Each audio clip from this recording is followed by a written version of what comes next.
l'histoire de l'humain remonte au début de sa création. Quand Allah subhanahu wa ta'ala a créé Adam alayhi salam, il a créé de l'argile. Et Iblis, qui dissimulait, qui cachait cette hostilité à l'être humain, il commençait à tourner autour du pot. Le pot, c'est-à-dire la création de Adam dans sa forme physique, qu'Allah subhanahu wa ta'ala n'a pas encore insufflé l'âme dans Adam.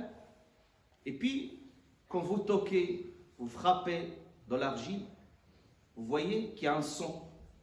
Et Iblis, il a su que cet être, il est vide de l'intérieur, donc ça veut dire qu'il est fragile par sa nature.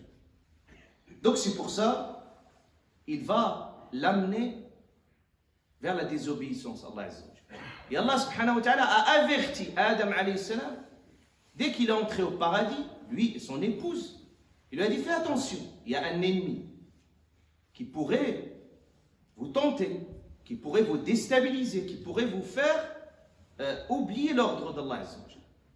Mais Allah subhanahu wa ta'ala, il a donné cette résolution.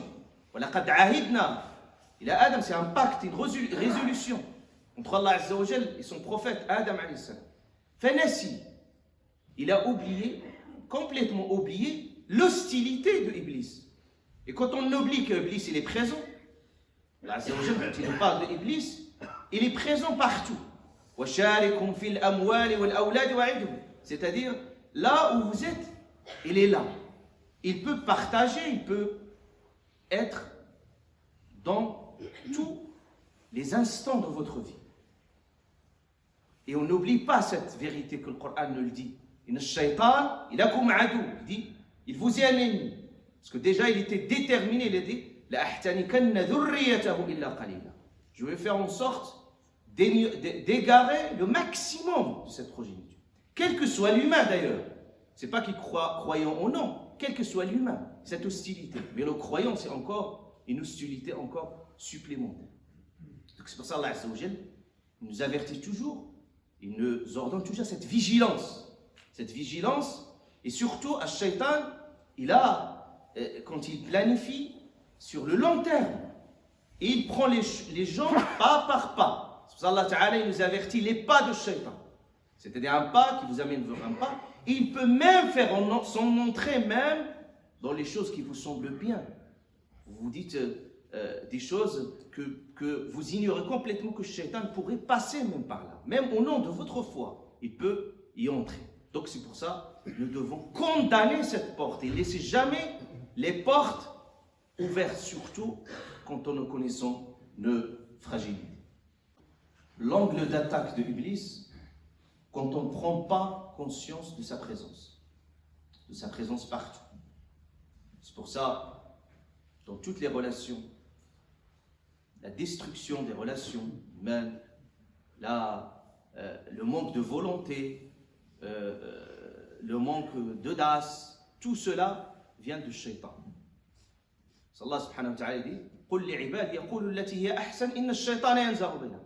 C'est pour ça qu'on est censé toujours de faire attention à ce qu'on dit, de faire attention à nos propres pensées intimes à l'intérieur, parce que le shaitan il est là, il entre, il peut parfois vous salir l'image de quelqu'un, il peut obscurir l'image de quelqu'un, aussi il peut interpréter des propos, qui peut les interpréter d'une manière et d'une certaine façon, et parfois, sans prendre conscience, on authentifie, on valide ce que fait Shaitan. C'est pour ça, il faut toujours se ressaisir et savoir qu'on est exposé au quotidien à ces tentations. Et par la volonté d'Allah subhanahu wa ta'ala, toujours quand on se protège, c'est pour ça qu'on est censé se protéger. Allah Azza wa Jalla, Shaitan, sa manœuvre, il est limité. Mais quand on est bien accroché à Allah subhanahu wa ta'ala. Inna kayda ash-shaytani kana da'ifan. Mais à quel moment Shaitan il s'affaiblit? Quand on s'accroche fermement à Allah subhanahu wa ta'ala.